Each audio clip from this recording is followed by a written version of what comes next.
Maybe Logan would want to listen to this a little bit. I don't know. He's in politics that I know of. I'm not using my regular camera, Tommy. I'm using my camera on my computer today. I need to get a different cable. My camera was supposed to be wireless, but it's not wireless.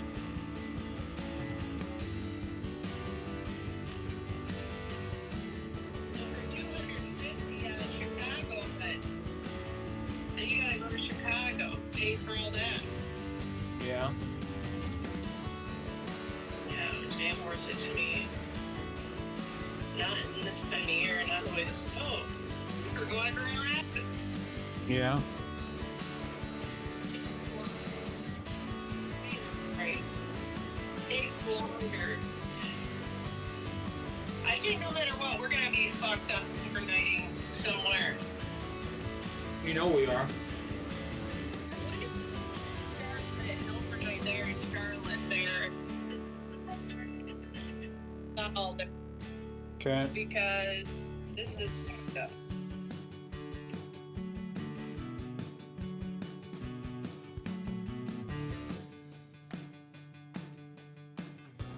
How come I can't save that, Tommy?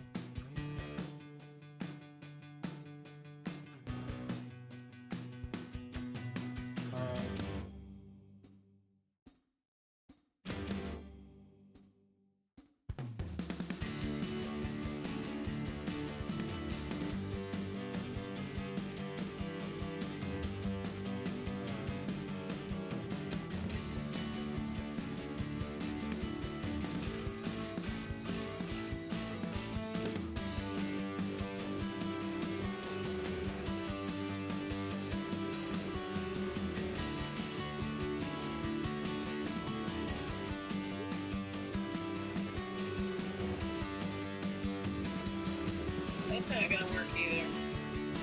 What's that? It's gonna be just as goddamn expensive. Let me go ORD. I don't wanna fucking go to Chicago. Delta has Chicago to Charlotte. You got a layover in Detroit, 43 minutes. Or you can go to Atlanta for an hour and a half to Charlotte, and that's $89 to get to Charlotte on Delta. Yeah. Yeah.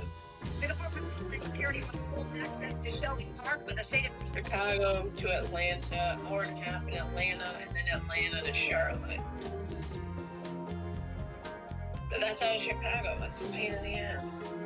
Let's go GRR to RDU. Okay. Just like trying every angle I can.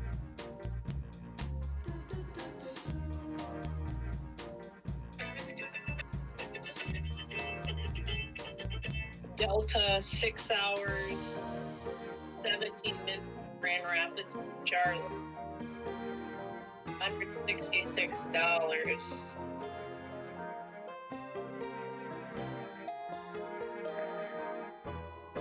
Oh shit. I mean, we might have to take an 11-hour travel. It's gonna save $1,000, frankly. I just don't want to take that long, or we got overnight. Let me do that. So I found the Southwest flight. This would be long travel. Okay, I guess. Whatever. And then the way home, we go to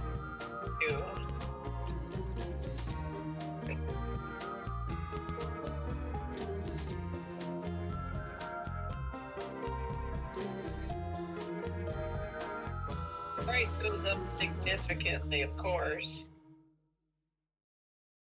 If you travel March 13, it's only $162 to get back. Yeah. On Sunday, it's $447 one way. If you travel Monday, it's $252. I just don't know if I travel Monday. There you go.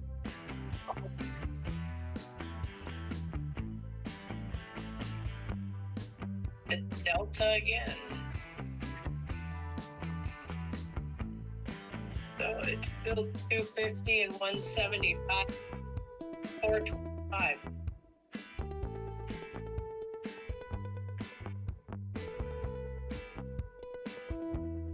All right.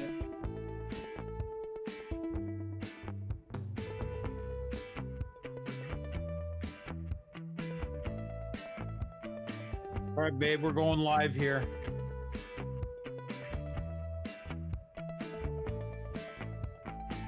Or I don't know, something so you can't. I can hear, I don't know. No.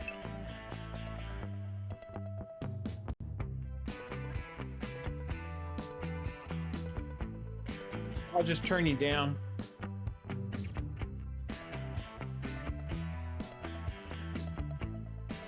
All right, Tom, you ready to go? All right.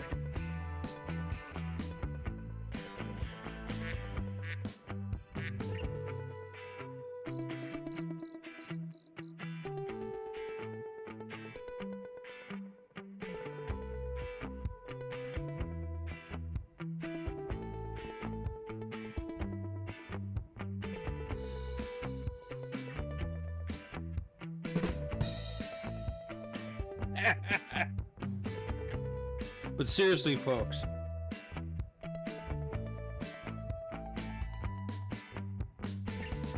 Babe, can you hear us?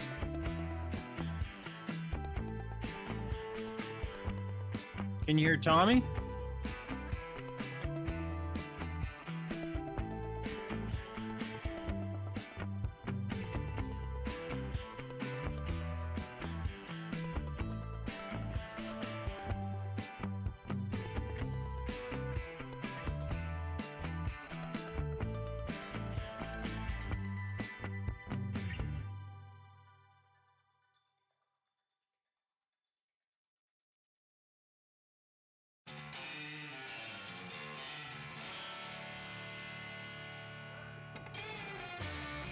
All right. You want to do the intro?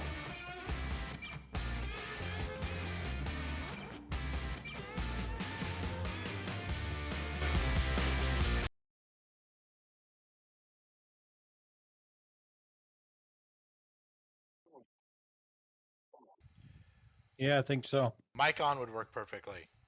Yeah. What's up, folks? How we doing today? Welcome in. This is episode 1 of the Willful Pair podcast. I've got my father with me, William and William.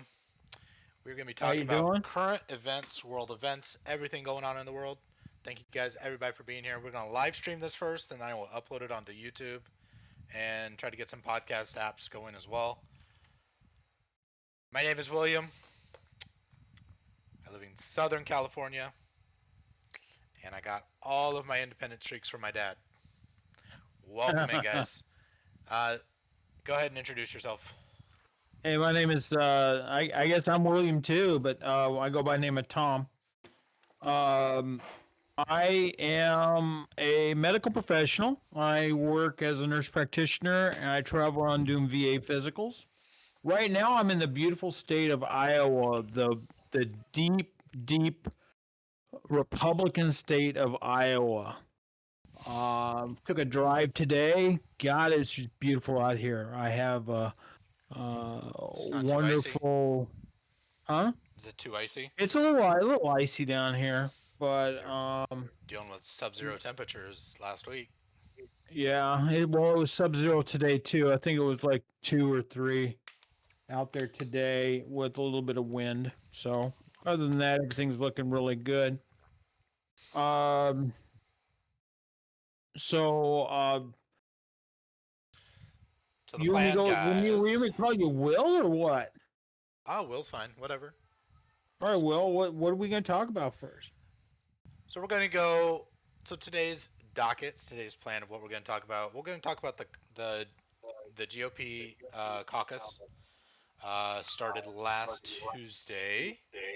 And then Yeah. I got some. You need to turn your volume off on your whatever device you're watching me on. Who, me? Yeah, there's echo. I got some echo, sir. No, like, am I on your phone or your laptop or something? I must be on your. Must be there. Can you hear me now? No, I can hear you, but there was echo. That's all I was saying. We still have an echo. No, we're good now. We're good. All right, good.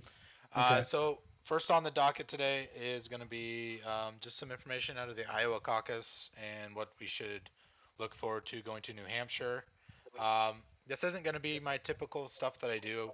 This is with my dad, so we're going to be doing some current events, world events. Uh, yeah, there's some echo. There's some echo. I can hear it. Are you? Am I pulled up on your laptop? Yes. Turn the volume off on the laptop. On Twitch. Am I on Twitch on your laptop? No.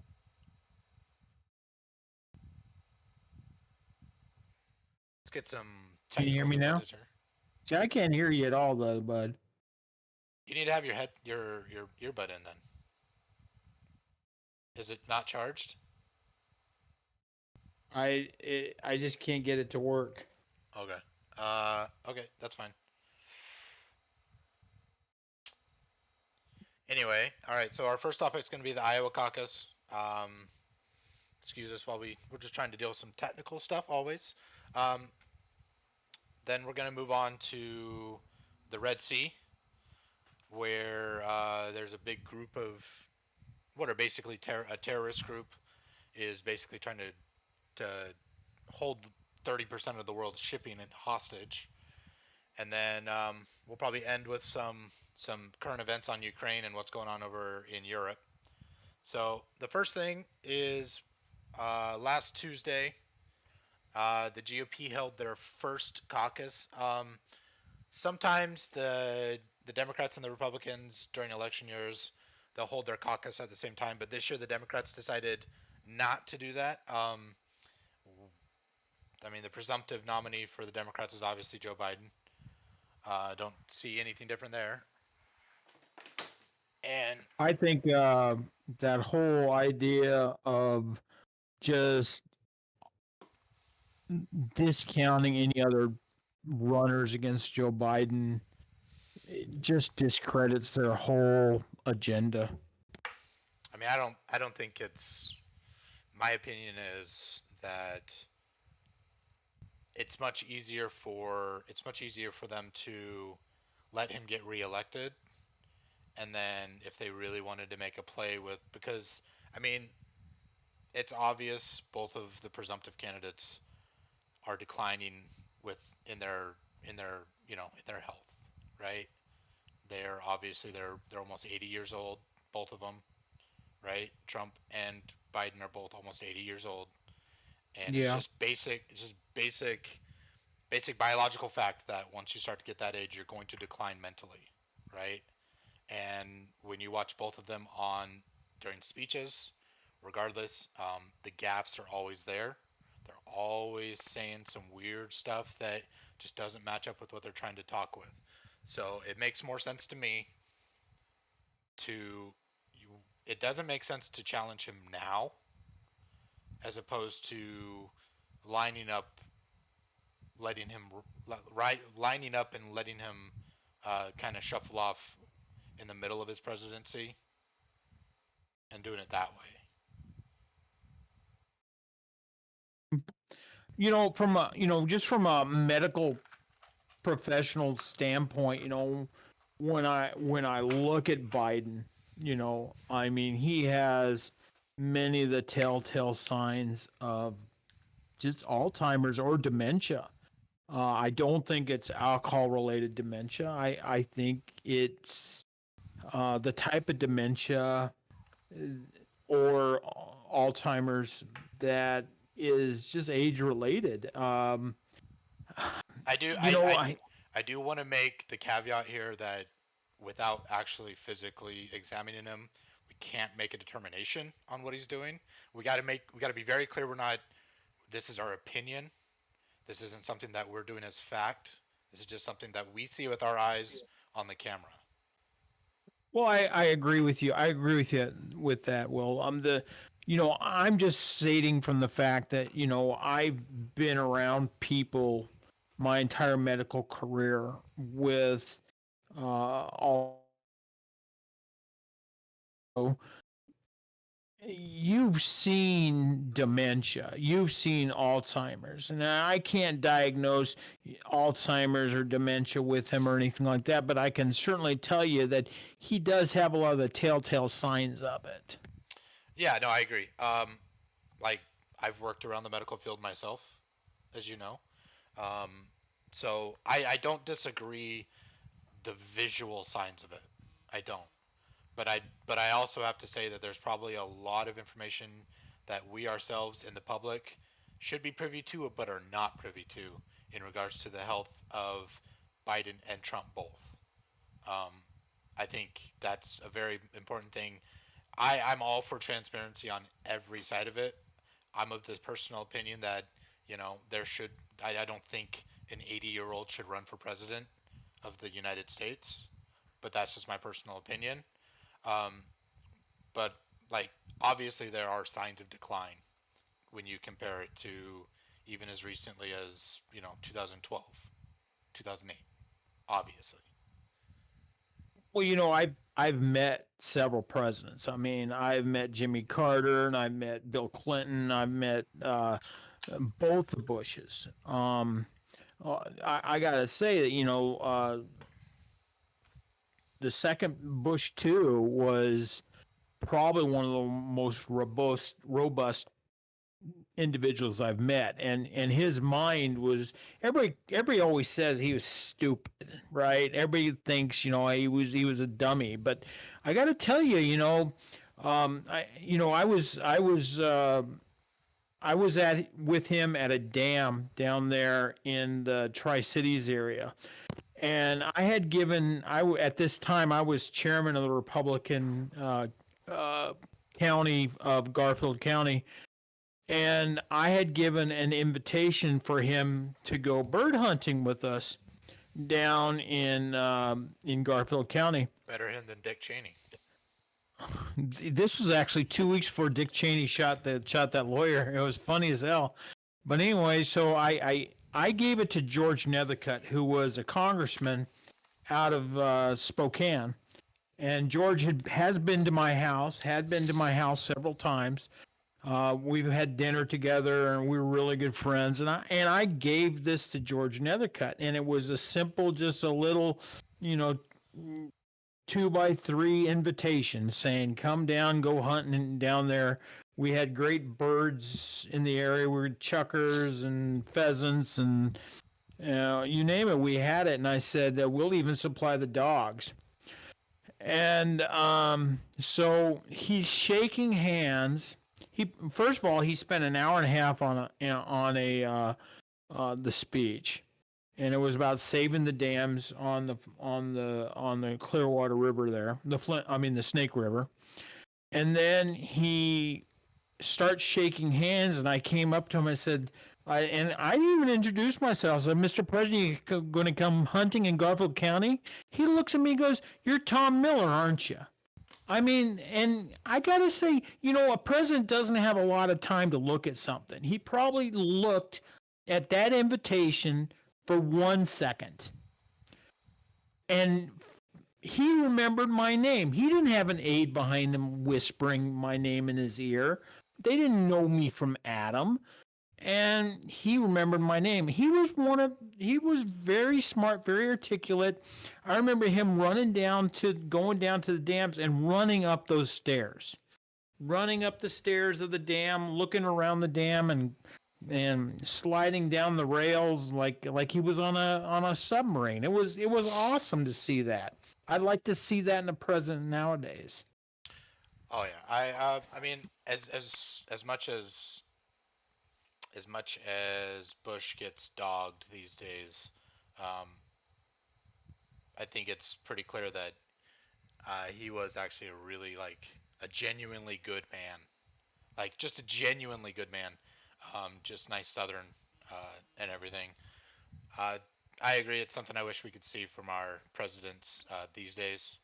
Um, I think we've been woefully lacking in character for our presidents for a while now, regardless of what political side they're on.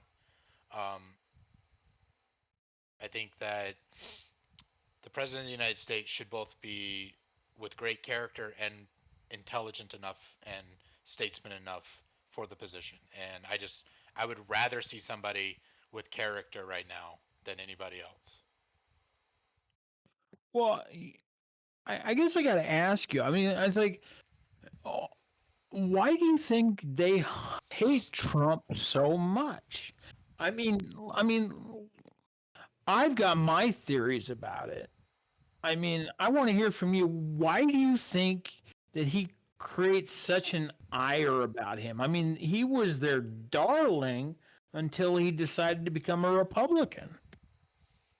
I mean, that's pretty much it, probably. I mean, he was one of them.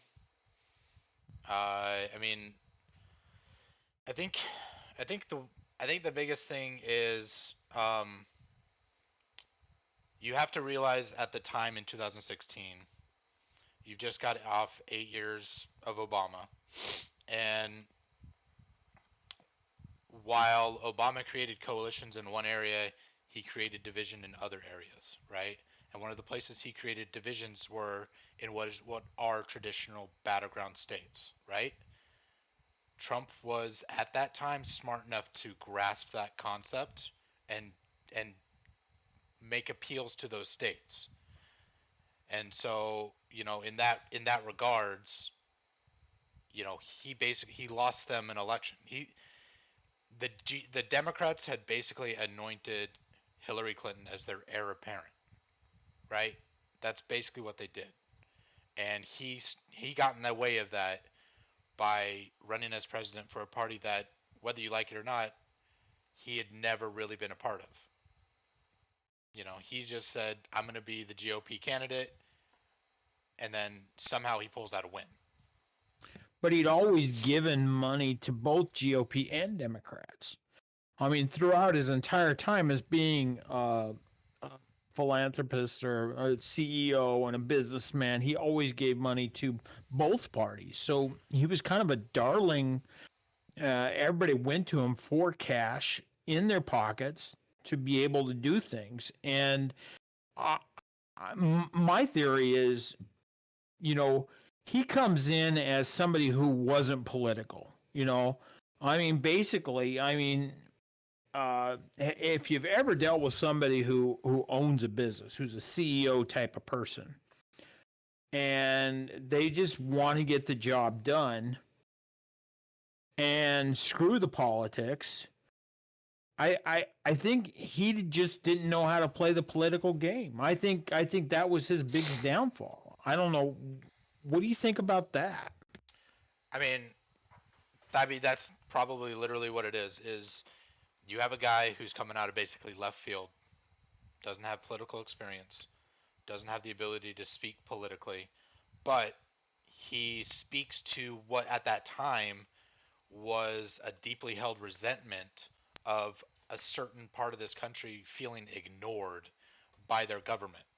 Okay, so that was his draw, right? And you got to remember, in 2016, there was 14 candidates in the primary, which was perfectly set up for him to not win a majority, but just to win a plurality and to eventually force people to drop out. I'm going to be honest with you. I think if John Kasich actually drops out in the beginning and doesn't stick till Ohio, Trump doesn't make the nomination in that case, because more people can coalesce behind like Ted Cruz or Marco Rubio in that spot, and then get more delegates going into the convention. So in my opinion, John Kasich in that his pride got in the way of everything that happened there. But more to the point though, Trump as a person on the national stage feeds into the divisive nature and feeds off of what others perceive as being slights, and so that was his draw. Was he's for in 2016 he was like a fighter against what people perceived as the system holding them back or ignoring them in the long run. Well, what do you think he is now? I mean, do you think he's the anti-Biden, or do you think he's that fighter again? Let's face it. I mean, my thought is that the Democrats are going to go into their convention with Biden with all all the delegates, and they're simply going to open it up, and they're going to put somebody else in there. It's not going to be Kamala. I mean, she's worthless, and she doesn't carry a vote. I think it's going to be somebody else. I mean, it certainly could be Michelle Obama. I don't know. I mean, this thing about Trump not knowing politics. Today we had DeSantis drop out, and DeSantis throws all his weight behind Trump. Do you think that's calculated? I I think think. it is. Vivek did it just the other day. I mean, I think there are way different differences between Vivek doing it and DeSantis doing it. Vivek only ran because he wanted to be like I guess a paramour of Trump. He didn't want to actually win. He was trying to suck votes away from anybody who was opposing Trump. So he Well, I drops don't out. think he could have won. I don't think he could have won. He had no path to victory. But DeSantis, the reason DeSantis did what he did today was because before he even ran, he said, if I drop out, if I don't make the nomination, I'm going to back who is the presumptive nominee. So in this case, in his mind, he's probably just being a man of his word.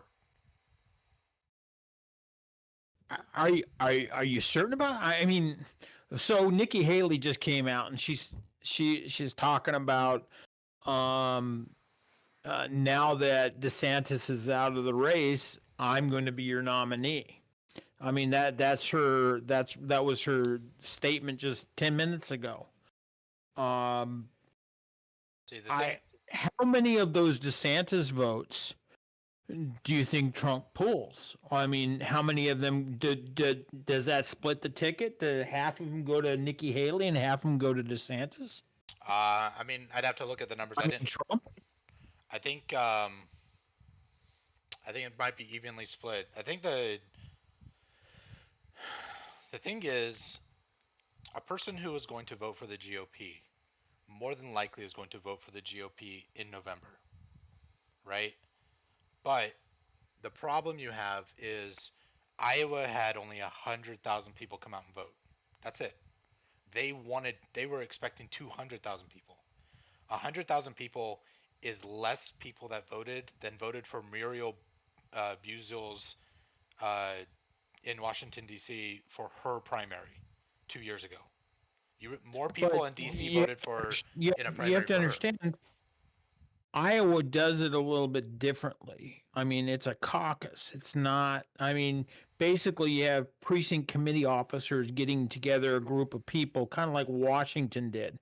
And then they sit there in each county or each precinct and say, who's all voting for who? Because if you looked at it, Trump carried 99.9% of the precincts. He lost one precinct out of the entire state of Iowa. Okay, I mean that's fair, but if your vote is 100,000 people, that's 3% of all registered GOP voters in Iowa. Now, back in 2016, they had a record of like 170,000 voters in the Iowa caucus. So this is either they're doing their caucus at the wrong time, or Uh, there's just not enough draw to go out and vote for the candidates. I mean, that's a very serious problem. That I mean, we're going to see what happens in New Hampshire on Tuesday. What if that vote's downturn? What if that's a lower vote? A lower vote. I mean, that's going to point towards a big issue going into November if people aren't excited to come out. Excitement is what drives votes, and you need that excitement to go out and vote. And if you don't drive that excitement, we are seeing it in midterm elections for the GOP since 2016, and we're seeing it in special elections where GOP candidates who tie themselves to Trump are lowering the vote count and losing the elections. I mean, you can like Trump all you want. I get that people like Trump. I don't begrudge you for liking him. That's fine. But you have to see the numbers since 2016. The GOP has constantly been losing elections. It is what it is. It's empirical data. It's data that we can see and that we can measure. You can take for instance our backyard in Washington. Is that Trump's fault, or is that the Republican National Committee's fault? At A this lot point, of people are pointing towards the Republican National Committee not backing those candidates and throwing money at those candidates that Trump has backed. but at this point, they're There's a both the lot same of thing. dissension inside the Republican Party that they're killing themselves. I mean, at this point, the RNC and Trump are the same thing. I mean, when you when you look at it, right? If you look at the 2022 midterms, right? If you go to every swing district, Biden plus 5 districts with candidates who did not tie themselves to Trump as an issue in the campaign won their elections in the House of Representatives. Anything past Biden point 5 in a swing district with a candidate who was just middle of the road or a candidate who tied themselves to Trump as a member of their campaign lost their election. And You know, 2022. I'm not. Oh, let me put it to you this way. I see where you're going. I see where you're at with this. Okay, and I can give you some validity there, but you have to give me some validity on the fact that I have not seen anybody with this much excitement since Ronald Reagan. I mean, I remember Reagan being pulling 30 and 40,000 people at events. I don't ever remember seeing like I mean, I saw Obama pull the same numbers. I saw Bill Clinton pull some of those numbers, but I certainly in the hell didn't see Joe Biden pull those numbers. I guess I mean when you look at it, if you're pulling 40,000 people in Florida, that's a lot different because these days Florida is going to be a Republican state, right? But if you're going to a place like Michigan and you're only pulling half those numbers, that should worry you, right? Like you're fighting for battleground states when it comes to a general election. You're fighting for what are basically 5 or 6 states. And you got to remember, you got to remember in 2020, we lost Georgia, who hasn't voted for a Democrat for president since 1992, and you lost Arizona, which has not voted for a Democratic president since 1996. That should worry you when you look at that. And then just the other day, a poll out of Texas showing the presumptive candidate against Ted Cruz as being within 1 point of Ted Cruz in Texas. When you, my problem is when you look at all these numbers, when you look at how close these races are that shouldn't be close, or all these candidates who won that shouldn't have won, there's one person that's tied to that in everything.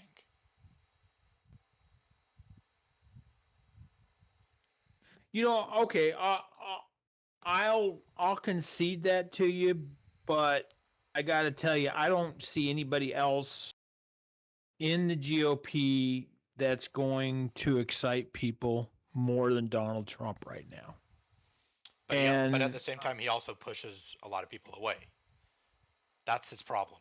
That's the problem. but I think based on Biden's performance, he may be doing the same damn thing. I think when it comes down to it, a Democratic voter is going to come home a lot easier for especially for an incumbent than a GOP voter that's in the middle is going to come home for Trump. That's my feeling going into 2024. Well, we'll see. It's 282 days away, I think it is. Yeah, I think we're going to get a clearer picture with a head-to-head matchup against Haley and Trump. And that's another thing that bothers me about this whole thing. why do you vote for somebody who doesn't even come to a debate? Like that's the entire purpose of a debate is to see the ideas of a person and to compare them against the candidates and to see who you agree with more in the whole thing. Because he's not an incumbent right now. That's the thing. He's not president. He's just the presumptive nominee of the GOP. He's not an incumbent. So it shouldn't be a guarantee that he's the nominee. Well, Nikki Haley says she won't debate him. Um, so there's no chance of a debate with Nikki Haley. I So mean, he had a lot of chances to debate in the last month and a half. That's all I'm saying. I would have rather seen him on that debate stage with the other candidates because I wanted that contrast to be able to for people to make an educated decision based on where he's at now compared to the other candidates. You got to remember, like what DeSantis is, what like 50 years old, 45, somewhere in there. something like that. I mean, would you? I mean, I'd rather vote for a guy who's 45 years old than someone who's pushing 80. I agree with you there. I mean, I'd like to see someone younger run. I'd like to see someone, I thought Vivek might, cause a little more excitement than he did, but he could just kind of, I mean, he got that group, like a core group of people that were really excited about him, and then he just kind of petered out. Hmm. I mean, yeah. I mean, when I look at it, um, someone just said that the case of voting these days is the best of the worst, and that makes me in my mind say that I don't want to feel that way when I fill out a ballot in November. I don't want to feel like I'm going for the best of the worst. I want to feel like somebody holds my principles and that I can like really want to vote for. I don't feel like I should feel obligated to vote for a person based on an R or a D next to their name. Is I guess is my best way to put how I want to vote personally. Well, I totally agree with you on that one right there.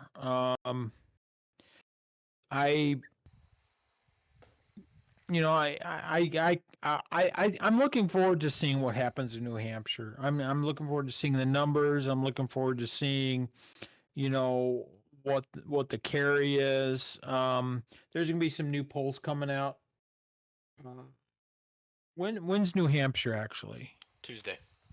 Tuesday. So there are probably some polls coming out on Monday. I think Now that DeSantis has falled out. I think the Real Clear Politics average has Trump at like 48%, and Haley at like 23 or something. I'm not sure.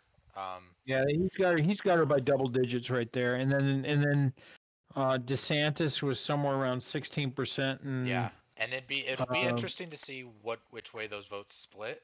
I guess you know it should not feel anybody with it shouldn't fill up anybody with like um, confidence that your presumptive nominee is only carrying 51% of 100,000 votes within a single state at the beginning of a debate or at the beginning of a primary.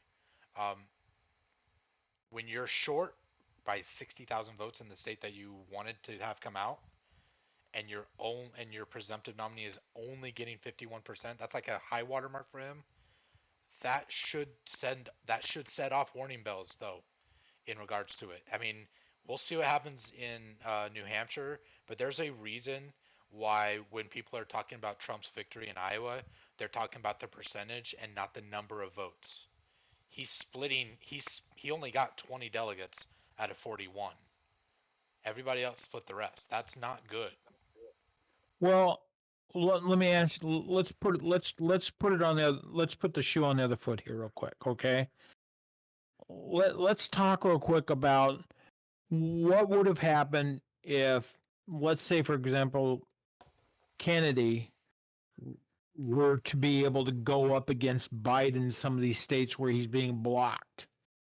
I mean, do you think that the votes would be split too? Because then you're going up against one Democrat against another Democrat, or even Manchin against another Democrat, and let Biden actually earn the nomination instead of just being coronated.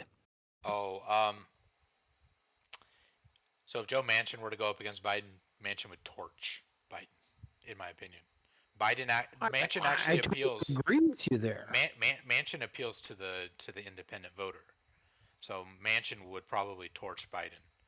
The problem the GOP has, regardless of anything else, is the fact that of both parties, Democrats and GOP, the Democrats are the best at coalescing behind a candidate, regardless of their faults or anything else or what they do. They will circle the wagons and protect that candidate no matter what. Joe Biden could be in a dementia ward right now, and if he was on top of the candidacy, he would still get the votes. Well, let me ask you a question. Think about this just for a second, and just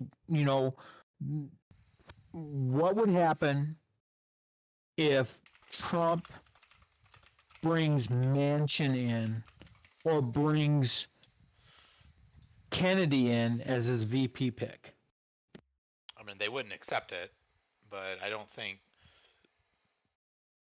you could. I don't think you It could run used as to a. happen that way, though. I mean, it used to be prior to 1900 or so that um, the losing party was the VP. I mean, John Breckinridge was a Democrat. You know, I mean, I'm sorry, Johnson was a Democrat to Lincoln. I mean, that's the way it was. I mean, that's the way it was, but I mean, here in 2024, I mean, I mean, you got to go all the way back to. I mean, honestly, you got to go all the way back to Clinton until you can find legitimate bipartisan of the parties, because probably what I'd say what 2003, once the run up to the re-election of George Bush started happening, is when you really started to see um, the division within the parties start to coalesce, and they stopped working together as much as they used to.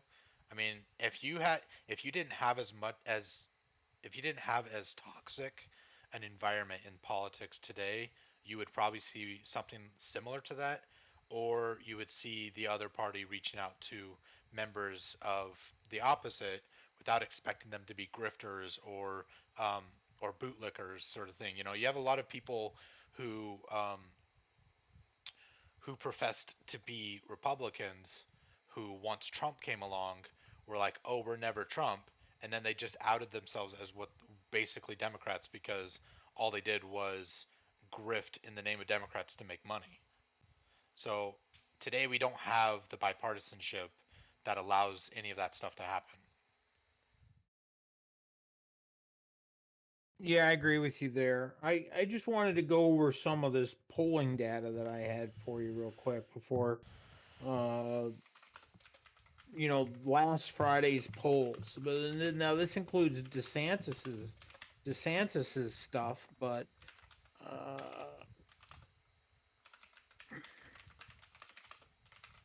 so some of the things, for example, the RCP average for uh the spread, whether or not, and this is something that a lot of people don't look into, is the country going in the right direction, right? The spread Oh, is that says negative no. 42%. I mean that and that's not good. I mean, the uh head-to-head matchup, Harvard Harris poll, 44 Trump, 36 Biden, 21 Kennedy.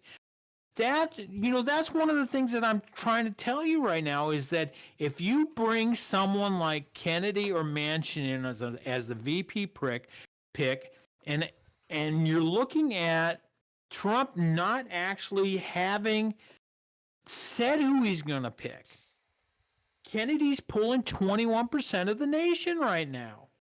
Okay, but here's the thing. Here's the thing that we haven't discussed yet. Okay, regardless of who Trump picks as his VP candidate, right? He still has multiple federal and state indictments that he's gonna have to work through. The RNC right now has its lowest amount of cash on hand at $9.2 million. A lot of that money, what a lot of that money is going to Trump's legal fees these days. So where's the money going to go for the House of Representative candidates or the Senate candidates? The Senate has their own funding, of course, and that's run by Mitch McConnell. So he decides who to fund there and whatnot. But you don't have the ground game. Ronna McDaniel has ignored the ground game, unlike the Democrats who have created a very robust ground game to get out the vote. And you don't And have the that's what I'm funds to make talking. up. That's why I asked you whether or not you thought it was the Trump or it was the RNC. Ronna McDonough is just not that strong of an RNC leader. But who picked her? Who picked her to be head of the RNC? Trump did. There Trump you go. did, But he makes mistakes just like anybody else, and he'll own up to the mistakes, and he'll say it. He says, he'll bring somebody in and say, "You're not doing a good job. You're out of here." Well, why is she still there then? Because he's not head of the RNC anymore. She's head of the RNC. But he is head of the party. For all accounts and purposes right now, what he says within that party usually goes. So if he sat down tomorrow and said, "Ronna, you're out," she would not be there anymore because the party would be behind him, removing her. And we're not talking about Ronna McDaniel is not the one that's out there that needs to get the donations. That's on the person in charge of the party. The donors are uncomfortable with Trump. And if they're not donating the money, it's not going to work no matter what we do or what we say. The Democrats are lapping the Republicans right now when it comes to funding. Any toss-up district in 2024, you would have to lean it towards Democrats right now. If my thought, this is my prediction, and you can disagree with me if you want, and I understand you will. My prediction is that we're going to see Biden get reelected with a supermajority in the House and the Senate. We're not going to win back. We can't win back. If we lose Texas, is that going to finally wake people up to the toxicity that's at the top of the party? It's a legitimate question. Like, what do we have to lose until the Republicans say, let's try to win again? I think you're correct on that one. I hate to admit it, but I think you might be onto something there. But I think that if we lose, I just don't know what shape the country's going to be in after 4 more years of Biden. Here's the thing, right?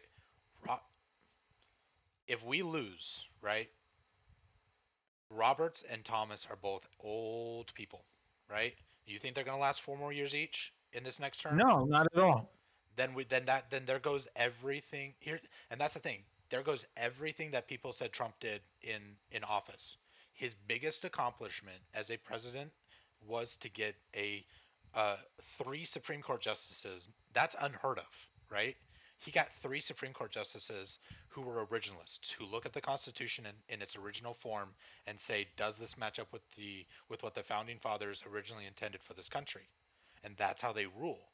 And so we've seen controversial Roe v. Wade. There's another decision that's coming up that's really big. I really want to, but I can't I can't remember, but it's a really big one. I think it's not Heller, but it's are you talking about the seafood one where the decision's coming down, I think this week or the next week, but what it was a bunch of seafood,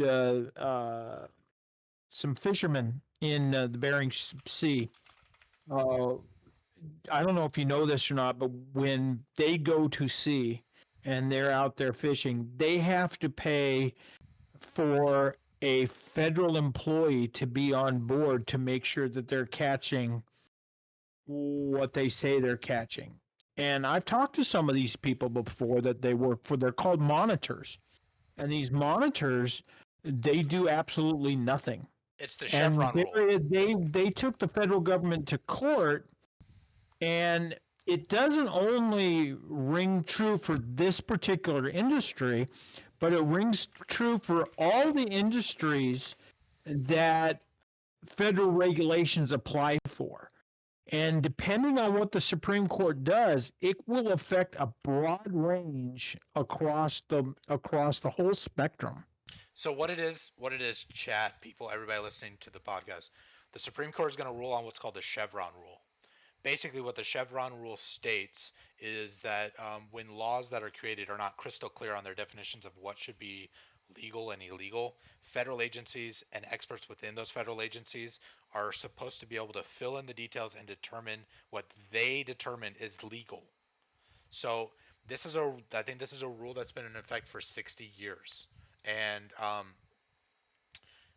this is um, one of the things that came by with the Trump presidency and what many people call a conservative majority on the Supreme Court is there was something called deference, right? The Supreme Court typically deferred to previous Supreme Court decisions and didn't overturn them. It's one of the things like with Roe v. Wade, but with the new majority in the Supreme Court, that basically has gone out the window. Clarence Thomas was one of the biggest proponents of not being held to deference in regards to previous cases, being able to make decisions in the Supreme Court of re, re, redetermining laws as they came up. And so that was one of the biggest knockdowns of that was Roe v. Wade. Chevron rule would be another really massive one because basically it takes a lot of power away from the federal government and the federal agencies that make up the government. Well, the Chevron rule goes totally against what a republic is. I mean, you hear this a lot now. We're democracy. We have to be a democracy, and you hear that hailed to us. We're a democracy. We're not really a democracy. We're a republic, and people don't realize that. They don't think about that. They don't realize, and they don't. I tell you what, I read the Constitution of the United States. I know you've read the Constitution of the United States. I wonder if half the people in the United States have read the Constitution. I mean, I wouldn't put it past. I mean, civics classes aren't what they used to be, of course. Obviously, there's a lot of people. There's a lot of people in our current generation who believe that the government should be something that controls things, that rules through things, and it was never intended to be that way. And it's basically the effect of largesse. The U.S. government. I mean, take for instance the fact that the U.S. government actually employs the most people in the United States. The U.S. government is the largest employer in the United States. That should scare somebody who doesn't want the government to control your life.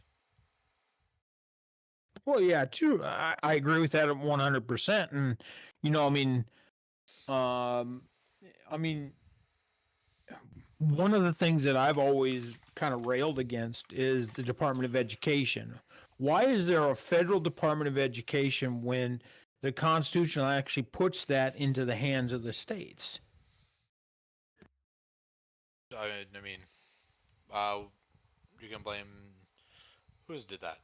Who did the? Was it? It wasn't Nixon. It was Carter. I think it was it it Was it was Carter? I'm thinking it was Carter. I don't know. I don't know. I have some interesting stories about Carter, but I used to live down there in South Georgia where he had his little residence. But uh, but anyway, So I mean, what? So So when let's put politics aside for a minute. I mean, let's go on to something else. that's fair. I'm getting a little heated here. That's fair. Um, the Red Sea. Now the Red Sea. Uh, I was actually very interested when I told people what I was going to be doing in this podcast and telling them about it. The amount of people who didn't know what the Red Sea was. For those who don't know, the Red Sea is a part of the world. It is a waterway in the Arabian in that's kind of it's next door to the Arabian Peninsula, Saudi Arabia, Qatar, Yemen, all those countries are around the Red Sea. The Red Sea leads into the Suez Canal, which then leads into the Mediterranean, and it is a massive uh, waterway that controls almost over 30% of global shipping. Now there is a terrorist organization there named the Houthis, is what they're collectively called. I believe the name they gave themselves is Ansar Allah. I think is what the name that they gave themselves. But Yeah, I think you're right on that. they've been around for since like the mid to late 90s as an organization, as a terrorist group. But they've really come into they came into prominence in about 2014 when they precipitated a civil war in Yemen, and they took the largest Yemeni city, Sinai, and were basically on the doorsteps of taking I think the capital is Aden in Yemen. They were on the doorsteps of basically toppling the Yemeni government. The Yemeni government had fled, um, but around that time, Saudi Arabia was like, we're going to get involved. So they started a bombing campaign, and they started to openly back the internationally recognized Yemeni government, and they pushed the Houthis all the way back into northeast Yemen. So the Houthis basically control all of North Yemen, and with that control, they're actually openly backing. They're openly backed by Iran. Um, all the flip flops on um, the U.S. sanctions on Iran, whatever. Every time we lift our sanctions on Iran, Iran decides that they want to be an actor in that area and to give open support to terrorist groups. And they have provided technical support. They have provided anti-ship missiles, weapons, and everything to the Yemeni, or to the Houthi, not the Yemeni, to the Houthi. Um, and with that support, starting back in October 20th, um, this actually, if I have to put it where it started, this started when the Palestinians attacked Israel on October 7th, and then Israel was like, "Hey, we're going to take Gaza," because when when a country is subjected to a terrorist attack against their civilians that is many scales larger than 9/11 for them, there's going to be action taken. And the thing that the Israelis decided to do was they're going to push into Gaza and basically create a buffer zone, so that they wouldn't be attacked anymore. Now, the organizations like the Houthis, Iranians, many different organizations are backing openly the Palestinians. And the way that the Houthis are doing it is they're launching anti-ship missiles and drones at shipping in the Red Sea. Now we're seeing a lot of shipping companies, because you have to have insurance to ship goods over the ocean. Their insurance rates are ridiculous. They're not going to make money on what they're shipping, so they're like, we're just not going to do it. We're not going to go to the Red Sea anymore. We're going to go around the Horn of Africa, which is a longer trip, and it's more expensive in that way as well. So what we're seeing is we're basically seeing a terrorist organization close down one of the biggest shipping lanes in the world. So that's the little bit of history we're looking at right now. So my question is okay. So like we saw this the Navy SEALs tried to they interdicted a lot of weapons that were coming over in during the nighttime, and we lost two Navy SEALs. God bless their souls.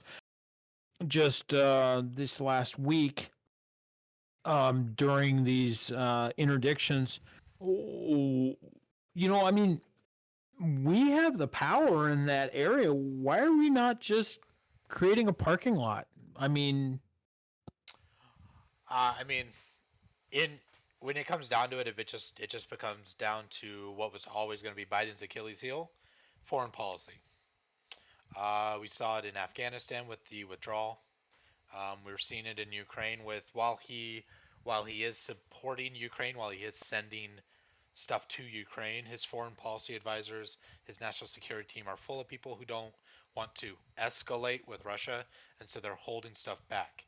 A lot of this is just because the world right now sees the U.S. as a weak person in the world. The United States Navy has always held the mission to keep waterways open for global shipping and global traffic. Whether people like it or not, the United States has always been the country that's had the ability to be the world's police force. Um, so we're seeing the consequences of the projection of a weak foreign policy. yeah, I agree with you there. You know, uh, one of the Joint Chiefs of Staff came out and said we could fight 3 wars. I don't think so. I don't think. Now we may have the military equipment to fight 3 wars, but I don't think we have the political will to fight 3 wars. I don't think we have the political will to fight 1 war. I mean, look at the amount of attacks on U.S. bases in Iraq, Kuwait, and even on our ships there in the Red Sea that have gone unanswered. I mean, or lackadaisically gone answered. I mean, it's embarrassing. Uh, I agree. I think just 2 days ago there was a mass ballistic missile attack on Al Ansar base in I think northern Iraq. Don't quote. I might be saying that name wrong. I'm not sure. Um, but I think it was up there where the Kurdish no, area no, was. that was a different attack. Oh, that was a different one. Yeah, so Iran launched two ballistic missiles into Iraqi Kurdistan and killed killed a civilian and his family because they targeted him because he was uh, backing the Kurdish in Iran, I think. But this latest one, it was like a mass ballistic missile attack. 17 ballistic missiles, I believe, were fired at this base. Patriot got most of them, but I believe at least 2 U.S. soldiers were injured in what's being called traumatic brain injuries so far. And I mean, this was Yes. considered a red line for us. I gotta say, do you think Trump would stand for that? I mean, I know we were going back and forth and we're trying to stay out of the politics. We're talking about the Red Sea here. But when you look at the two commanders in chiefs, do you think Trump would stand for that? In my opinion, if you're comparing both of them, I don't think it's so much would he stand for it. I think it's so much nobody could calculate how unpredictable he was.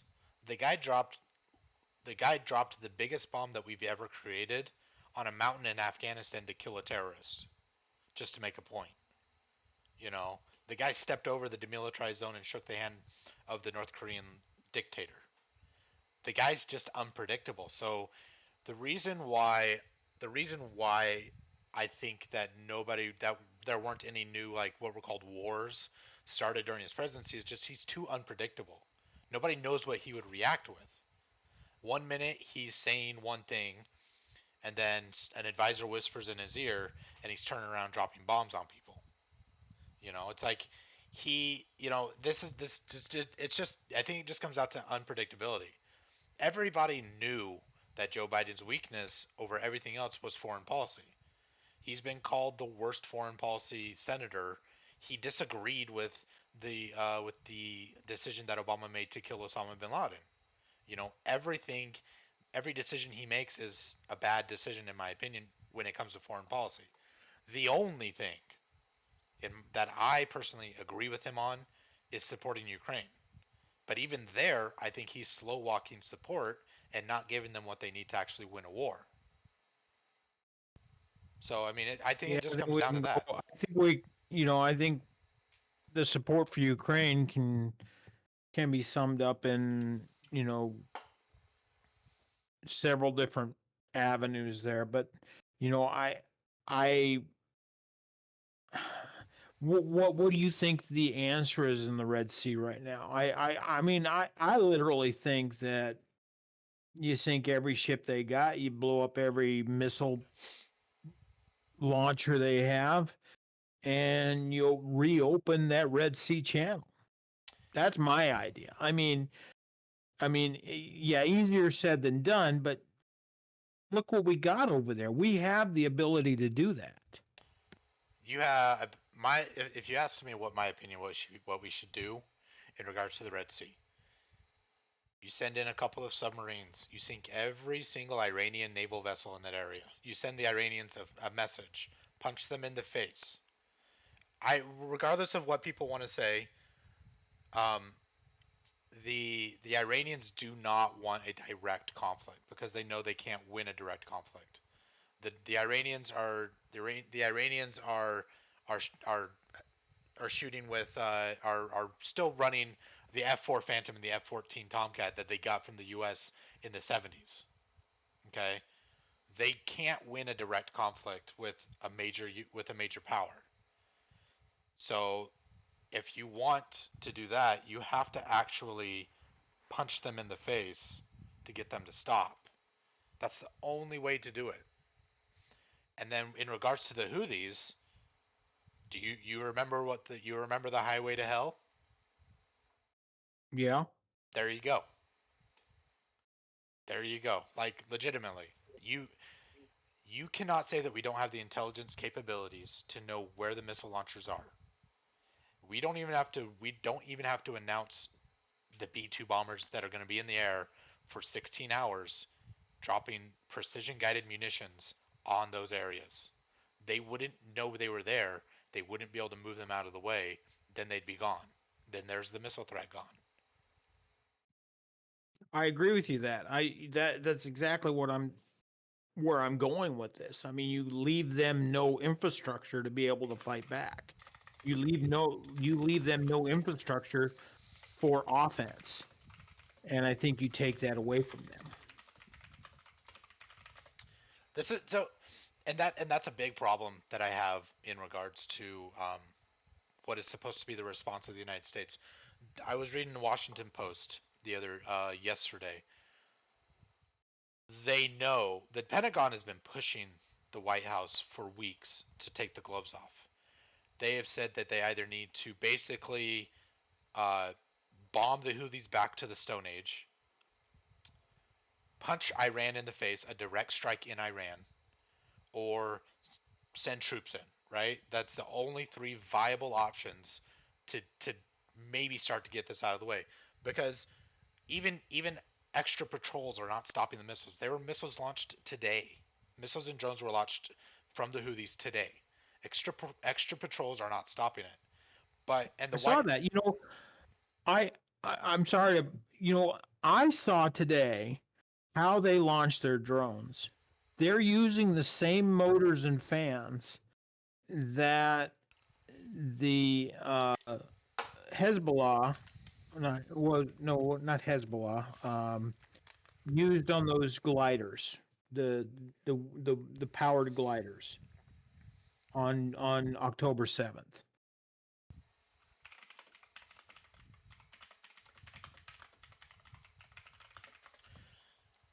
so in that Washington Post article I was reading, they were using what they were talking about anonymity, right? They don't want to be on record because of where they're at, and basically the options that they put forward was basically we know we need to defeat the Houthis, but nobody is coming at it from the point of defeating the Houthis, right? So it's like They know what they need to do, but they're not taking the proper steps to do it in the way they need to. So what this is basically going to become, whether anybody likes it or not at this point, it's going to become a new open-ended conflict in the Middle East that there's no date to end it. The U.S. is like, we know we can degrade their abilities to prevent them from shooting at us, but we don't have a date where we can do that. So it's just going to be another open-ended conflict that we're going to be sucked into because we did not properly deter these people when it mattered the most. Which is going to be our grandchildren's problem, our children's problem to pay for it. Just like the war in Iraq, the war in Afghanistan has become our children's and our grandchildren's problems. You know that I think this the thing that bothers me here. I mean we can basically trace this all back to the with how we withdrew from Afghanistan, right? We showed weakness. We did it in the wrong way. We allowed we allowed 13 U.S. Marines to be killed in the process. Um, instead of falling back to Bagram Air Base, we fell back to Kabul, with Kabul Airport, which prevented us from having any tactical positions or strategic positions to defend ourselves with. Right. So we basically they cornered themselves in their own withdrawal.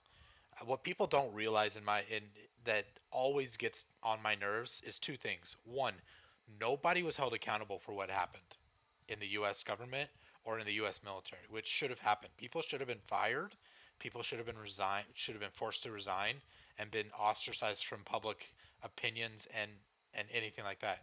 And number 2, at the point where we made the decision to withdraw, we made the decision when fighting season was starting to happen, and we made the decision when all we had left in the country was about 2,500 support personnel. We had no active military participation in the country at that time. All we were doing was we were providing air support, we were providing technical assistance, engineering, mechanical, and intel report to the Afghan army. And we took all of that away, and they crumbled. They could not stand on their own yet. They could not stand on their own yet, and they crumbled in the face of the Taliban. And because of all that, that has downwind effects, and we're seeing those downwind effects today. Well, yeah, I mean,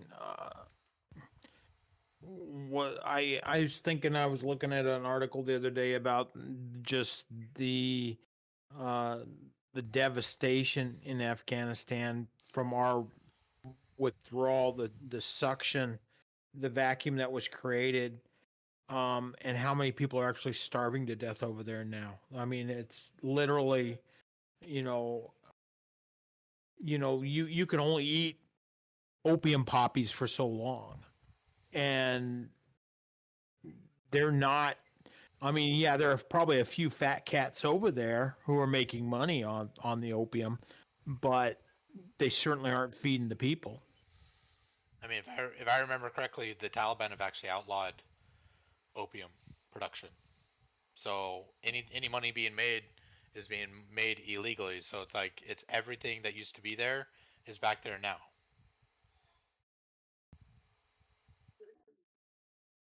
Yeah, I mean, you know, I, you know, the withdrawal from Afghanistan kind of reminded me of the way the U.S. withdrew out of Vietnam. I mean, it was just kind of like the difference was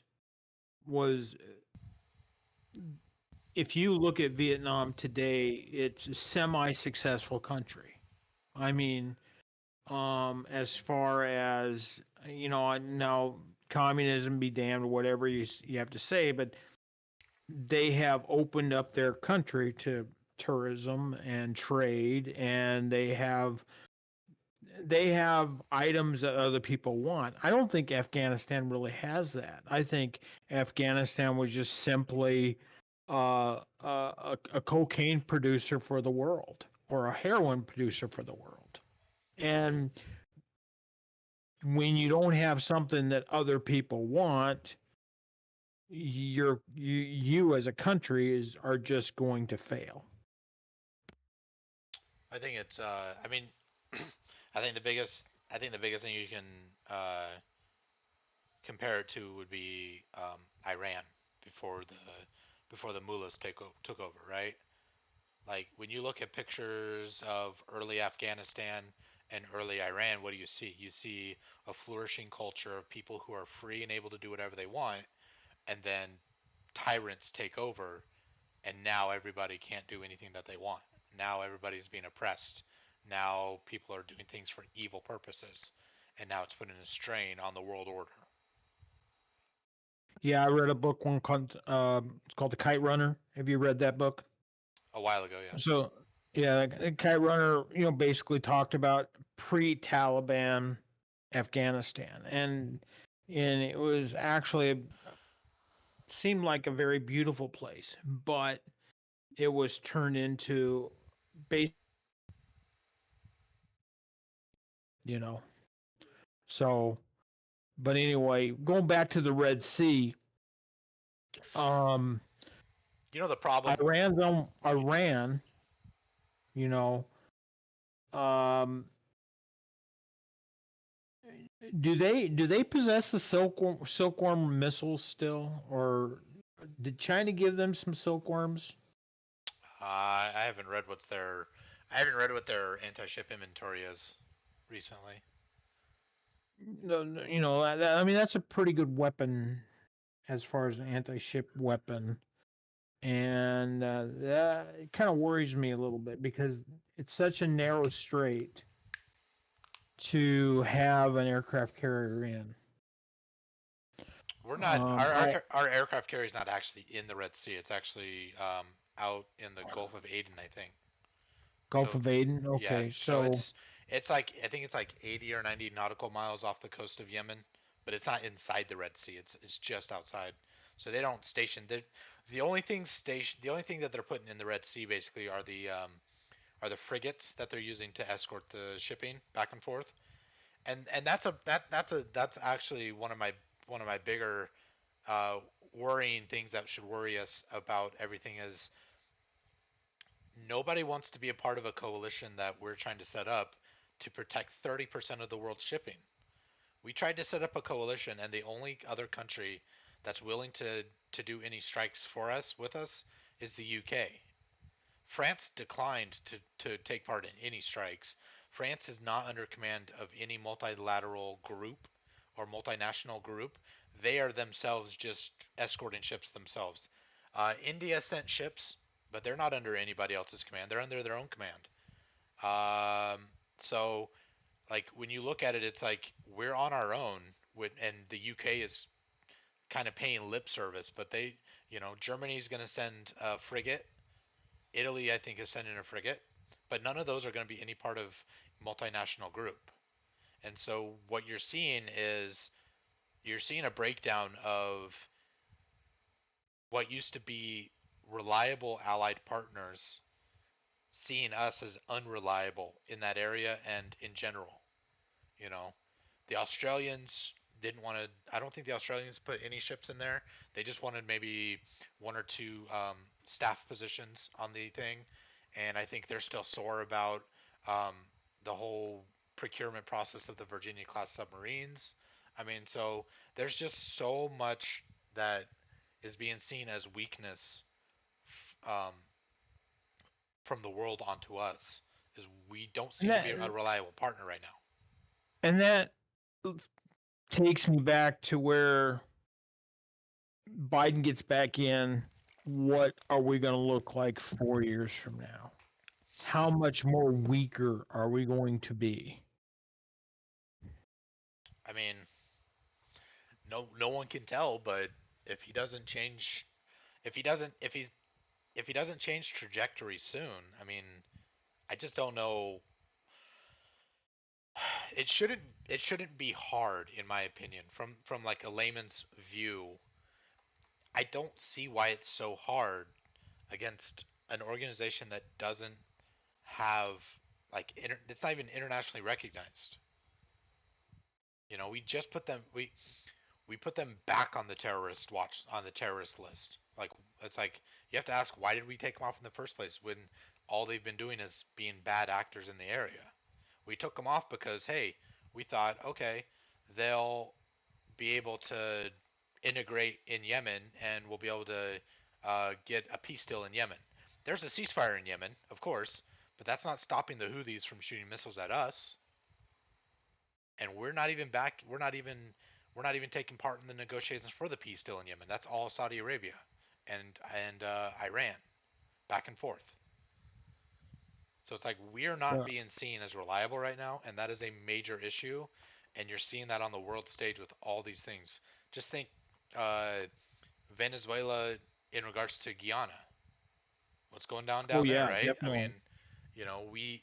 we released sanctions on the oil for Venezuela, and all of a sudden now they're wanting to expand their territory to the east into Guyana, take Yeah. over, literally annex another country, or at least half of that other country.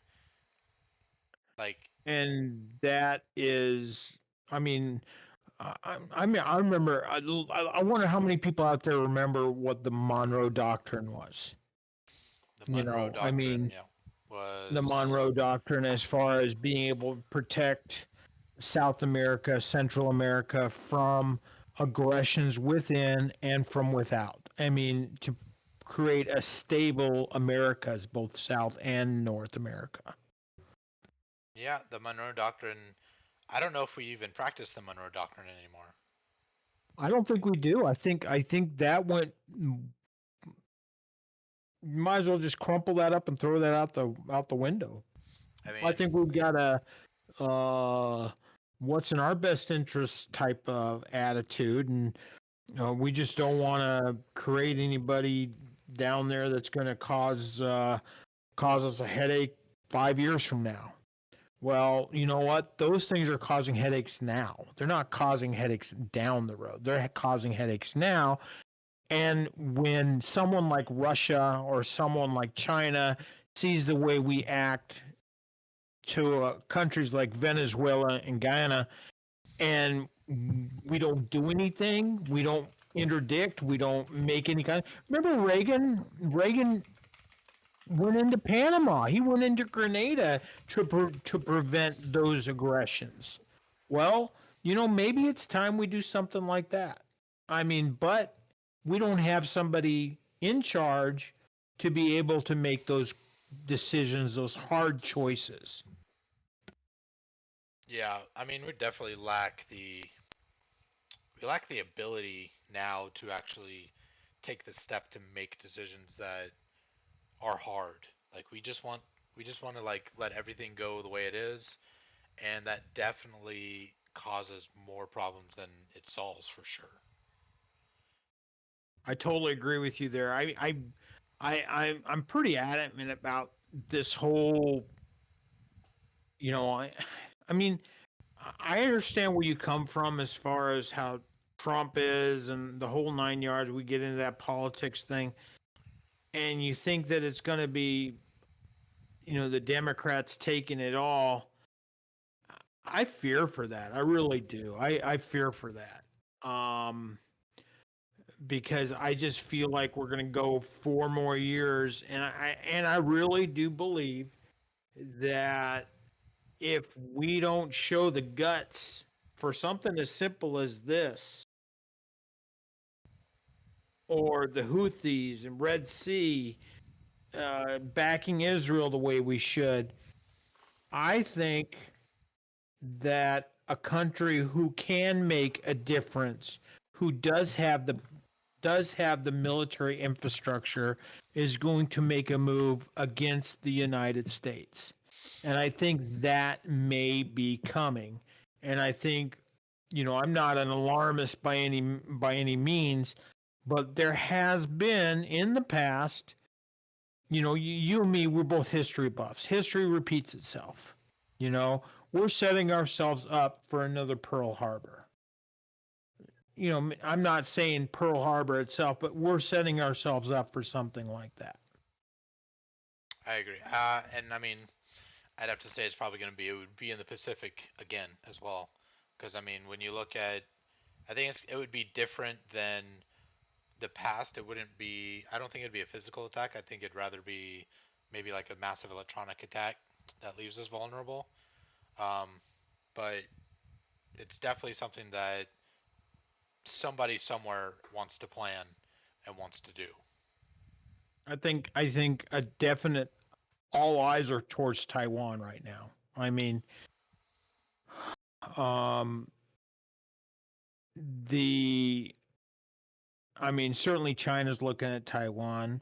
I don't think if China makes a move on Taiwan, I don't think that the current administration has the guts to go up against China and defend Taiwan the way they should. I think that's actually a good lead into our third section today. It's Ukraine.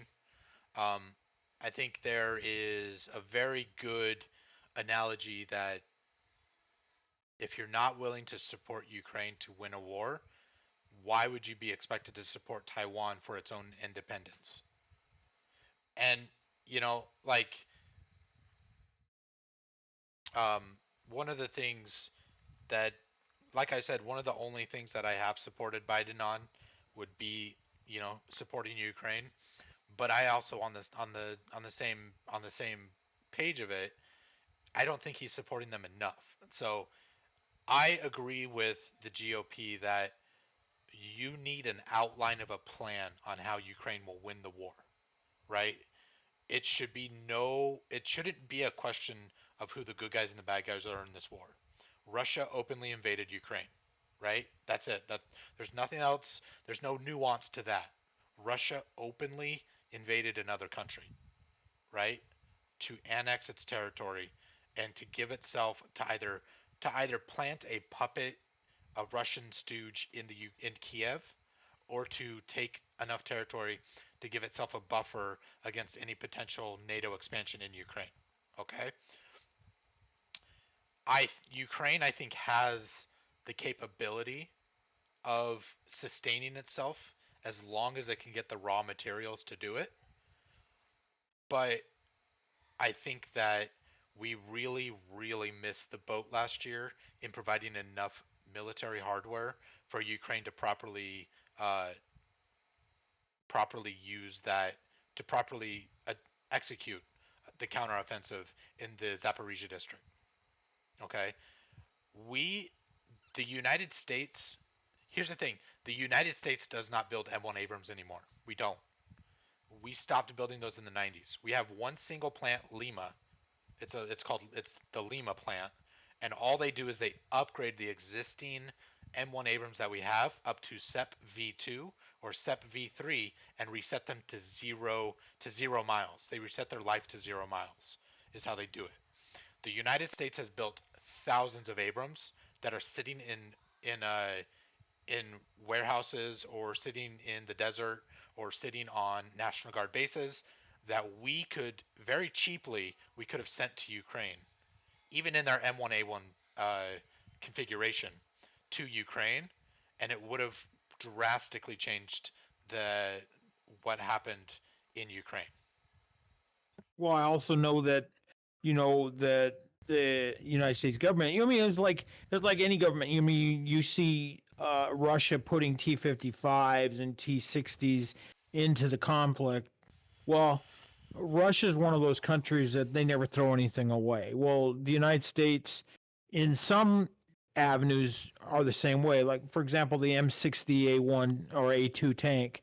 We have literally hundreds of thousands of them sitting around in warehouses, maybe tens of thousands of them sitting around in warehouses, in boneyards that could have easily been given to Ukraine. I mean, it would have been cheaper for us to give those up and probably better. And many of them have been retrofitted with reactive armor, anti-missile defenses, and the ability to go ahead and you immediately be put into a combat situation. Well, and then you have to understand like um, Bradleys, the M2 Bradley, the Striker infantry support vehicle. Humvees. We sent them a lot of Humvees, but we still have so many more Humvees. Um, We left a lot of those in Afghanistan, didn't we? we did. Um, so there's a lot, and my biggest problem was Congress authorized $9 billion worth of equipment that or of presidential drawdown authority stuff we could send them, right? So Ukraine is in the middle of a war, and they're like, "Hey, can you send us this equipment?" And instead of sending everything we should, we're sending them we sent them what 160 Bradleys and 31 Abrams. We sent 31 Abrams. That's it. We're not even sending F-16 to them. The U.S. isn't sending an F-16. It's all European countries sending them Yeah. F-16s. And these are Well, they've made it. these are 50-year airframes. The ones that have flown have made an impact. The Uh, Bradleys that they're using have made an impact. I saw a video the other day where a Bradley beat the hell out of a T-90. yeah, I saw that video either. I saw that video. Where the Russians got the T-90, I don't know. I mean, the Russians have T-90s. They call them the T-90 UM breakthrough tank, and it's supposed to be their most advanced tank, um, with the same design flaws as every other Russian tank. So the Russian tanks, one of their biggest flaws is that they can't reverse fast enough. Like they don't have the power to do reverse, which is why you see a lot of them with their turrets backwards when they're trying to go backwards. Is they don't reverse well. So when you get them caught in a crossfire or something, they can't really back out of it. And so even with all of the explosive reactive armor, that Bradley was able to hammer it with a hundred rounds from his Bushmaster at the rivet joints and everything. Like he was hitting where the drivers were, where the driver was, everything. And so when in the video you see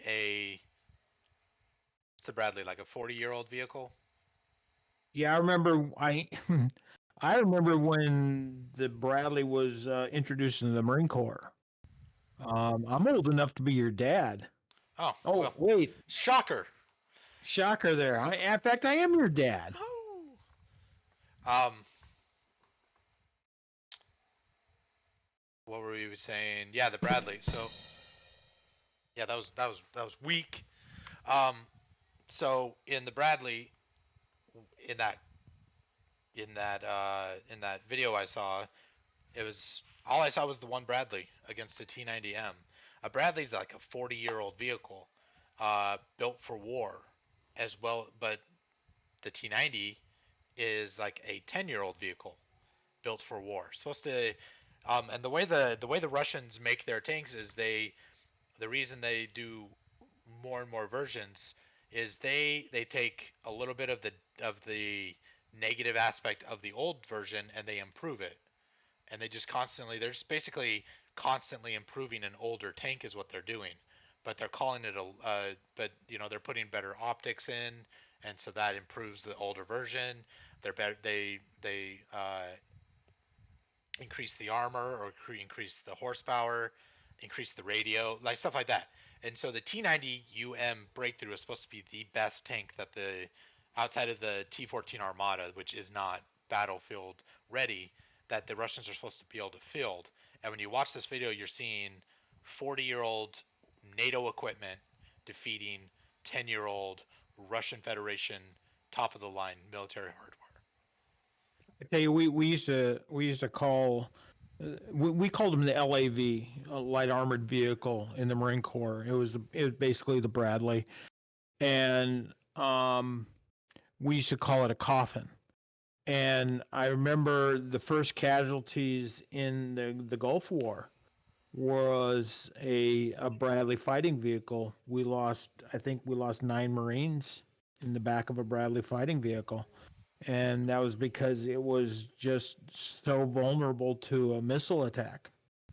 And it was just a lucky shot. And I remember going to the funeral of one of the young men in Salt Lake City. I think you were probably, I don't know, knee high to a grasshopper at that time. And I remember the commandant of the Marine Corps was sitting there. He came up and he was talking about them maybe doing away with the LAV at that time, but they kept it around. And now, if you notice, the Marine Corps, they don't even have tanks anymore. The Marine Corps did away with their entire tank battalions, and they strictly have LAVs. They have Humvees. They have tow missile systems on the Humvees, and they have the Bradley. Now, I was part of the development on the Bradley to put the tow missile system on the Bradley.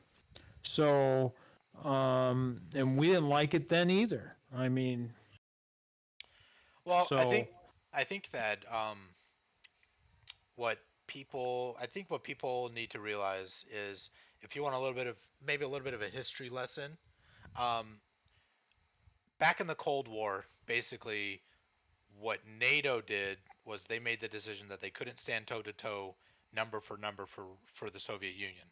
So their priorities became survivability and technological edge, right? That's what they decided. The Soviets decided numbers, so they mass produced everything. And you're seeing the difference of that in Ukraine.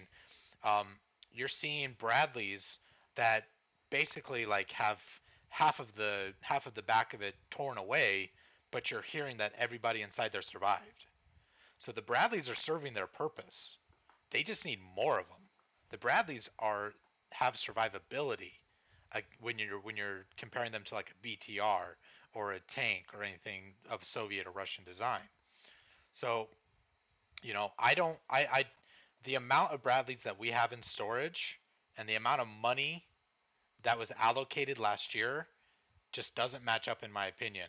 And that's one of the downfalls from my point of view of our support for Ukraine is we should have sent more because we had the allocated funds to send more stuff. And before anybody sits there and says, well, we shouldn't send them money, we're not sending them money. What's happening is we send them military equipment and then the US creates contracts with US companies like Lockheed Martin and companies and Boeing and stuff to remake newer equipment. So basically, it's a way for the U.S. to actually re re-equip our army with newer equipment. I was just kind of looking up just kind of a thing. Casualties of Russian troops in Ukraine. Okay, so we're looking at they've lost 631 tanks. They've lost No, hold on. 11,000 armored vehicles. They've lost. Those are old numbers. They've lost over 2,500 tanks. No, Oh, 6,000 6,000. tanks they've You said lost. Yeah. 600, so I was like, oh, Yeah, they've lost 329 planes, 324 uh, helicopters. They've lost four fighting ships, I believe. more. Four ships have been sunk. Um, casualties of Russian troops are somewhere in the 300,000.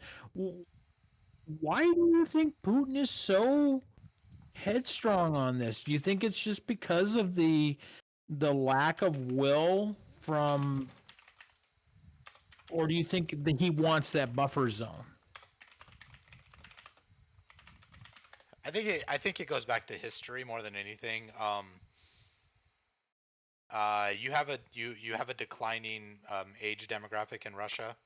Um, you've I think in the next 50 years you are going to have more old people than young people able to work to cover that age difference.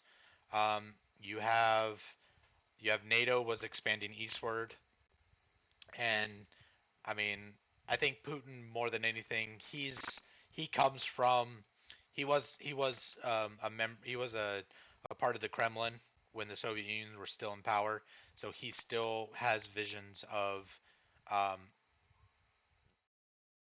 the Soviets of Russia having borders that are farther along. You have natural choke points um, that make Russia vulnerable, and so Russia's goal is, or at least Putin's goal, is to close off those choke points so that his country, in his mind, can't be invaded in the future, I guess. And also, you have the fact that Putin himself is is a dictator who only surrounds himself with yes men, and everybody around him is telling him that everything's going fine when everybody else around can see that in reality it's not going fine.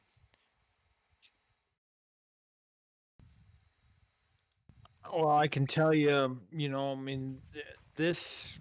I mean, do you see an end to this conflict soon, or do you think it's still going to continue throughout the next year? Uh, I mean, I still think you got at least another year of it going on, at least. Mm. Um, the problem Where is, do the Russians want to draw the line? I mean, at what juncture? uh, I don't think, I don't think with Putin in control, you're going to be getting any lines being drawn. Hmm. I mean, Do you honestly, think I there's don't. any chance of a change in leadership there? Uh, that's a tough one because, I mean, they imprison everybody who tries to oppose him, and I mean, in reality, I think in reality, when you listen to people in Russia and the way they talk, they don't disagree with what's going on over there. They don't disagree with their sons and husbands being killed over there. And so until you have a population that shows that they do not want to be over there and that they will, that they will stand up to what he's doing, I don't see anybody. And plus he's getting the support from China, Iran, and North Korea. He's getting those supplies. And you got to remember that Russia can still make like 2 million artillery rounds a year. You know, the sanctions that the West and the U.S. Uh, put against Russia are being exploited. People are going around them, and they were mainly focused on trying to undermine his credibility in the civilian area to try to rile up negative support for him against him, right? And what has Russia done? The companies that moved out of Russia, Russia just subsumed the logos and whatever and changed them to Russian stuff. So they're still getting, they're still able to feed their population. They're still, although although although Ukraine has changed their tactics now and they've found weaknesses in Moscow's air defenses and they were actually able to hit St. Petersburg the last couple of nights. So um, I don't foresee anything changing in the next year to year and a half. Um, I think it's just I think it's just devolved into a war of attrition now. And basically how many soldiers or how many men can die in the name of Russia before it becomes too much. How many foreign fighters are still over there? On what side? On either side? The Ukrainian side. I know that there's some Uh, foreign battalions over there. I don't Haven't know if heard much there's. about that lately. I mean, I think it's just more. I think it's mainly only the hardcore ones, the ones that really believe in what they're fighting for, are still over there. I think in the beginning it was kind of like a fad of the day sort of thing, like, oh, let's go have fun, let's go see what this is about. A lot of people have been weeded out by the Ukrainians. The Ukrainians have really stepped up their vetting process in regards to allowing foreigners to fight in their wars, and a lot of people just realize that this is an actual war that and even though I don't think Ukraine is losing, I think it's basically a stalemate right now. But the people from foreign nations like the U.S. who are going to fight in Ukraine realize after they've already done it that it's not typically what they fought for as a U.S. In the U.S., everything they did was, we have air support. Our air support can knock these people back. They don't have that in Ukraine. The Ukrainians have an air force, but they don't have an air force big enough to provide air support for every theater of the war. And it's trench warfare. It's dirty. It's bleak. It's not to be romanticized about. And so it's basically artillery firing from both sides at each other, and it weeds out the people who are serious and versus the people who aren't serious. So I don't know the numbers, but I know that, I mean, there's still a good chunk of a good chunk of people in there from foreign countries. Um, but I don't think it's as much as it was in the very beginning. Well, I can tell you this from personal experience: war is not to be romanticized. It's just not romantic. It's dirty and it's ugly and it's not something you ever want to see. Well, Will, I've enjoyed myself today. Uh, let's wrap this up real quick, and we have next week we'll have another podcast coming out. We're going to talk about New Hampshire. We got some more politics coming down the pipe. We'll see if Nikki Haley sticks in there or not. I think Well, maybe we should put some history into some of these podcasts.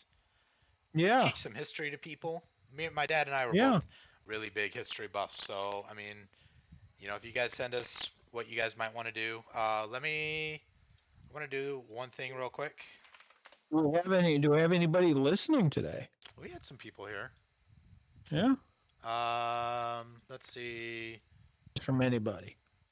If you guys, we're gonna be uploading this to YouTube. I'll be uploading this. Oops, wrong one. To my YouTube, guys.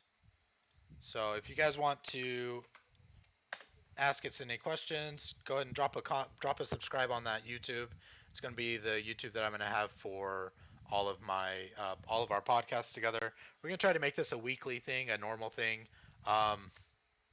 It's not always going to be about what it was today. We're going to switch it up. We're always going to have new stuff and different stuff. I understand that people conspiracy theories that we believe to be true.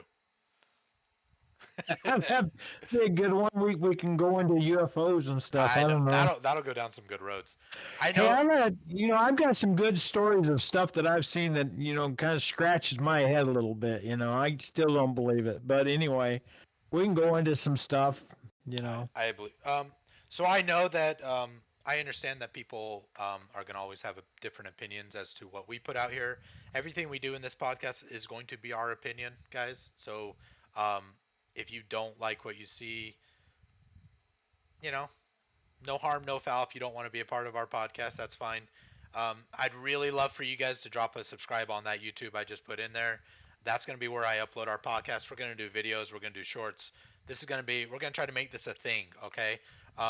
Every week, I think it's going to be every Sunday that we can do it. As long as my dad has internet connection, we should be able to do it on Sundays. So with me working all that I work, podcasts right now is about what I'm going to be able to do, but I'm going to be doing it with my dad, so it's going to be good. We're going to throw everything here: current events, history. Sometimes we'll do politics.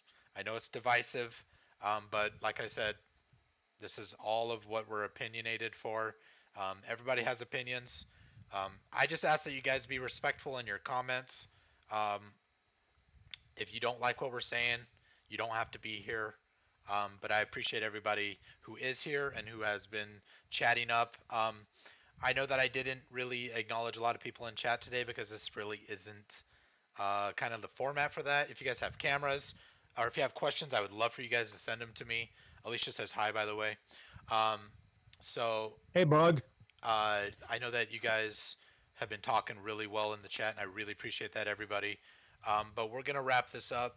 We will be back same time next Sunday with more stuff.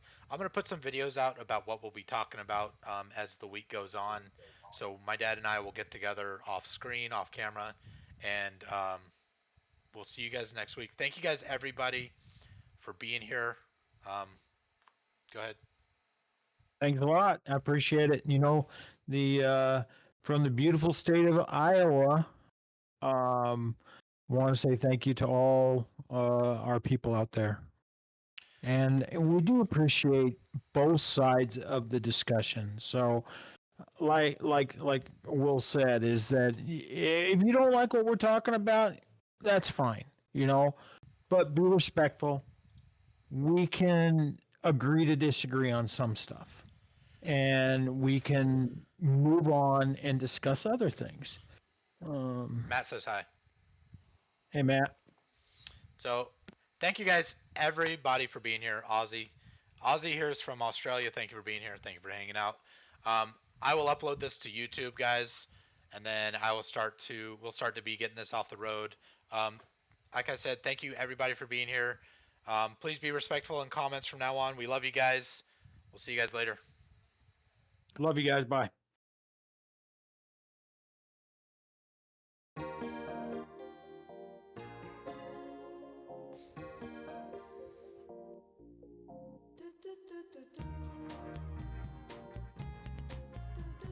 Is that a wrap?